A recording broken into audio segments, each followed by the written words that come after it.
This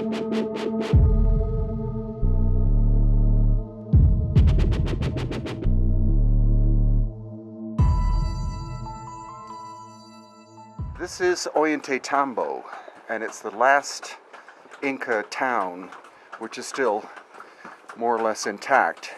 Behind us are the horses. They're going to take us up to a quarry, the quarry from which the granite was taken to make the Temple of the Sun. But also what we're going to find are elongated skulls and supposedly an intact skeleton. So from this, we'll be able to see how tall these people were, and that is today's quest.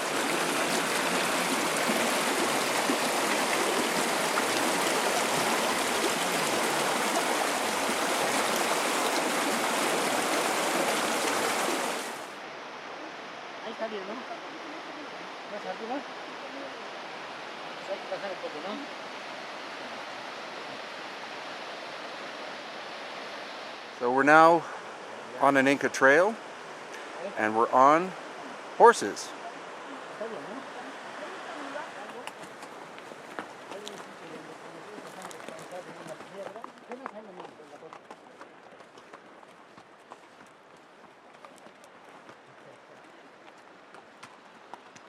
This is part of what is called the Inca Trail, or the famous trail, and it leads all the way to Machu Picchu.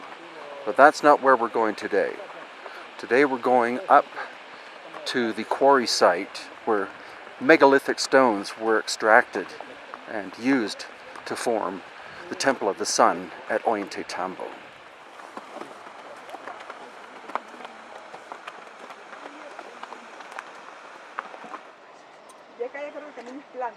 Sí, sí, mano.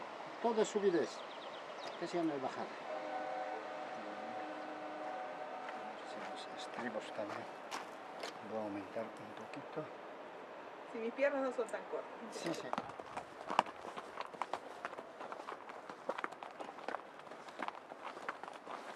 Se siente bien, ¿no?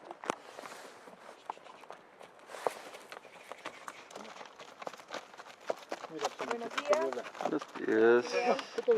So, with the Sacred Valley far below us, still heading up to the quarry, about halfway there, and it's up there where we will find the giant stones that were cut out of the bedrock granite in order to create the Sun Temple. It's also up here where the tombs are, and where we will see the elongated skulls. You're looking at a mountain of solid granite, and some of the stones that were extracted, shaped, and put into place at Ollantaytambo weigh 65 tons. So the question is, how was the stone cut and how was the stone moved? Was it moved on a little trail like this?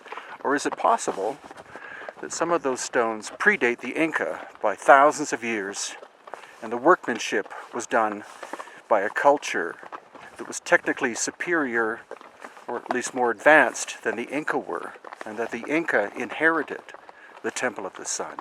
These are tombs, you can see. We're getting closer to the quarry because you can see the scale of the stone, which is starting to present itself to us. So we're still going up. You see the Sacred Valley in the background. We're going up a series of Inca staircases now, and the horses were bred for this country, so they're small, but they're very strong, and luckily they're very docile as well.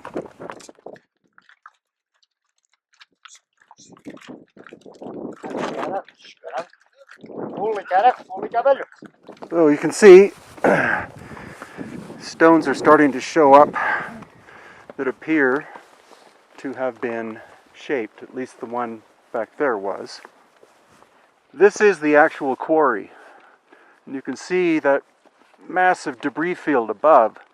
So either the Inca or earlier people were literally mining the side of the mountain and allowing the large stones to fall down where they would be shaped, or they may have naturally fallen down. But we have yet to see an example of a stone that has a cut to it. So we're up in the actual quarry now, and this behind me is it's a construction by the Inca, probably as a sleeping place for the workers who were up here during the quarrying. What we're going to look for now is see if we can find some of the stones that has and have evidence of actual cut marks, because too many researchers have come up here, they've seen a flat surface and they've said, oh, that has to have been done by a laser. But it really requires a stonemason, a geologist, someone of expertise to make a clarified decision of that. And that's not me, but I've seen enough stone that I think I'll be able to identify what is a natural surface as compared to a shaped surface. So you can see that this appears in some way to be a deliberate, almost ceremonial pathway. And it is, because the cave that we've been looking for is right there. And this is supposedly where the elongated skull, skeleton, and other skulls are. So come, let's have a look.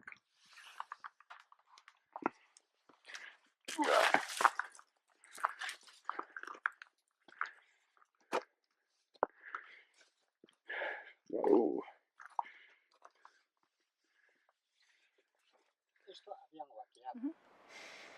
So we're in the cave, and you can see that this is an example, most likely, of cranial deformation because of that. That could very well be where the binding was done.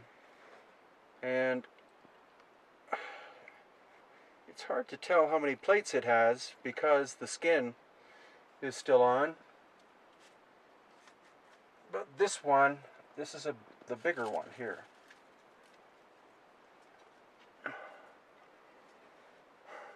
And this does have, it has the normal number of cranial plates for a human being. It looks very much like it was cranial deformed because it's not that huge a skull. It does have the two holes in the back, which are similar to the foramen here, which is where blood flow comes to your jaw. And in elongated skulls, there are these two holes always in the back of the skull. This was an intact mummy, but someone has come, and supposedly they were actually university students came here and took the mummy apart. It was originally in a fetal position, which is typical of the Inca and other cultures, but now it's taken apart. So after this, I'll go in deeper and explore more.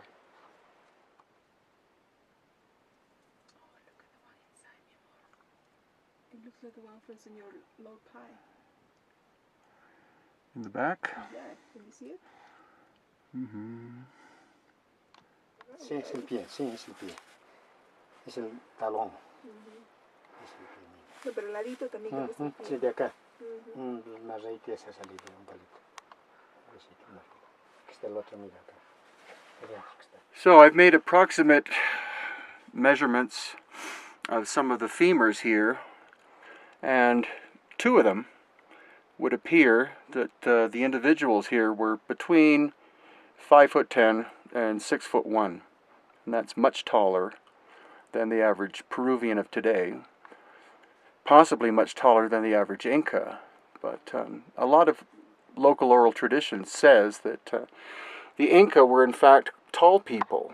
However, that doesn't jibe with the Spanish chronicles, because if the Inca were much taller than the Spanish, and the Spanish would not have been very tall, then they would have written that down. They would have said these tall Inca people, but as far as I can tell, there's no mention of height. So it's possible that we're looking at pre-Inca people, possibly descendants of the megalithic builders who built the Sun Temple and other megalithic structures in the Cusco and Sacred Valley area. A contemporary normal human being has 3 cranial plates, and this one has 4.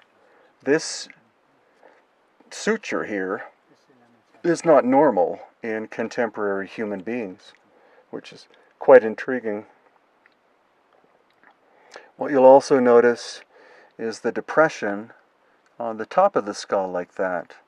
That could very well be a sign of cranial deformation, and in some ways is eerily like what we saw on our trip to Egypt in April, because rather than being vertically elongated, this is more of a horizontal elongation, somewhat like what I saw when I saw the skull of Tutankhamun, who was a member of the Amarna family. And again with this second skull, the same thing. You see this depression up here. And so that could be where the cranial deformation was done. And this one as well is curious in that it has 4 cranial plates. This suture is not normal in contemporary human beings or in human beings in general. It could be a genetic anomaly. And this one, which is the third, is more of a vertical elongation than the other 2. But in terms of the number of cranial plates, it's hard to tell because the skin is still on. You can see there the suture in the middle, but you also see the little holes. Those holes are indicative of of elongated skulls.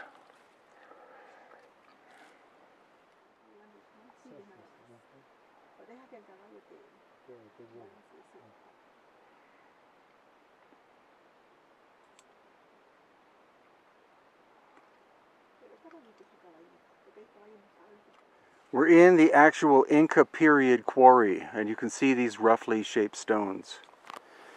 Now here, you see these lines in the stone. Those are natural cracks. They're not saw marks, and they're not evidence of lasers. So please get the idea of lasers out of your mind. Chris Dunn of the Giza power plant has worked with lasers, and I'm sure he would say those are not examples. But this is the Inca period quarry. And you can see some long stones here, 15 feet long, 1 foot by 1 foot. And as we travel farther in, again, some roughly shaped stones here, and above there, and above there, and here, and across there. This one's about 22 feet long here. And as we travel farther up into the quarry, that one has an interesting cutout scoop shape in it, but the rest of them that we've seen, maybe 2 tons, 3 tons, 4 tons, megalithic, yeah, but not of the scale of this Sun Temple. The Sun Temple at Ollantaytambo, there are finished stones which weigh 65 tons. So what we're going to try to do is find evidence of 1 or more of those and see if we can find tool marks on them. And we're now in the field of immense stones. This one, tens of tons, but no tool marks that we would recognize. Very large one here. And that one, you can see it's split in 2. But if it was done by the Inca, if that was split by the Inca, we should see grooves where wedges would have been put, wooden wedges, water put onto the wedges so that they would swell and break the rock. That may very well be simply a natural crack, and then when the stone came down the hill, it broke that way. As of yet, still no examples of either primitive technology. Well, we can see the primitive technology or the Inca Bronze Age technology, because we can see where they took heavy stones, very dense material, denser than the granite, and chipped off corners and things. No examples of what one would call high technology, no saw cuts so far, and definitely no signs of laser beams in use. So what we've seen is how the Inca shaped the stone. Most of the Inca big pieces that are still here, 2-3 tons, are very long and thin. And so obviously the first step that they did, which anyone who's ever worked with stone would do, is take the flaws out. So they would take a harder piece of stone and hammer away, and anywhere there was a crack, that piece would flake off, leaving you with a piece that was intact. And you could tell it was intact by hitting it, and it should make a tone of some kind because it's intact and uniform. The great mystery is that we haven't seen one example in the huge blocks of 40, 50 plus tons up here, and the fact that there are 40, 50, 60 ton pieces at the Sun Temple. We haven't seen one example of high technology of any form. We haven't seen the scoop marks, which are typical of the pre-Inca high civilization that existed in this area. The look that they were able to achieve was almost like taking a block of butter and a wooden spatula and scooping the surface. Haven't seen one example. What we have seen are a lot of cracks, and so most of this stone is not of super high quality. Some people have called those cracks saw marks, which is nonsensical. A saw mark is a uniform width, and it'll either have horizontal, vertical, or circular striations in it, at least as far as saws are that we know of. And that's the mystery. How did the mega blocks move from this site intact over to the Sun Temple, A, without breaking, and how were they shaped and put into place? That's the evidence we have that a high technology civilization once existed in Cusco and the sacred area of Peru thousands of years prior to the Inca, and so far back in time that there's no oral tradition whatsoever about them, except possibly that they were giants. Not necessarily giants physically, but giants of mind. And that's the lost history that we're trying to retrieve again. And on our way down the mountain, we came a different route. We've been through several Inca ruins, small, probably those of farmers, but then this, which is an Inca tomb, and it seems to be still intact. Well, so much for being intact, but you see the entranceway of the window faces east. And as we go around here and into the Sacred Valley, you see it's pointing to Ollantaytambo.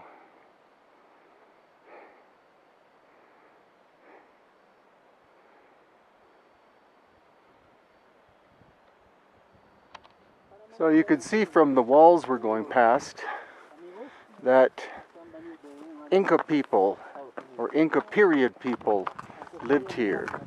They were most likely relatively poor farmers living up in the highlands above the Sacred Valley. Certainly not the royal Inca family who lived in places such as the center of Cusco and Ollantaytambo.